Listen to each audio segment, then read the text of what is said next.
In other news around town tonight, the sun is setting on a special member of the Kern County Fire Department. No, we're not talking about a firefighter. We are talking about a helicopter. KCFD held a retirement ceremony in Tehachapi, as well as a pinning ceremony meant to induct the helicopter set to replace it. 17's Justin White takes us to the mountains to honor Helicopter 408 and introduces us to Helicopter 409.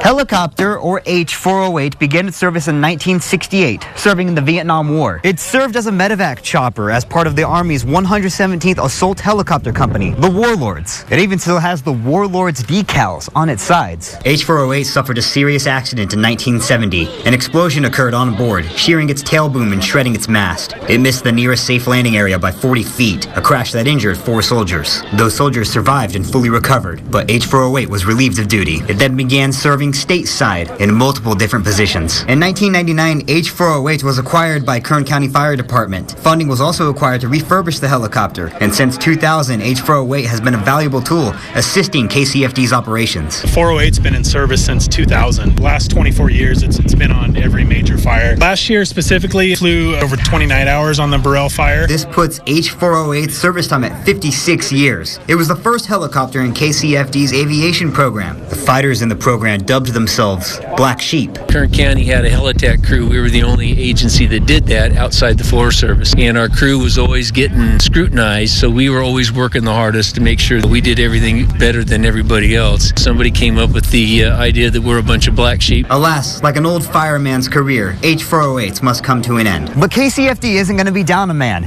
Brand new H-409 is set to take the vacancy, and it's well equipped to do so. It's got dual engines and it's capable of running on one engine. So if you lose an engine, something happens, you can actually fly away and land safely on one engine. Having those redundant systems is going to be huge for us. Helicopters don't have souls. Or who knows, maybe they do and H-408 can't tell us. But if it did, imagine the stories it could tell. After all, it's had a hell of a life.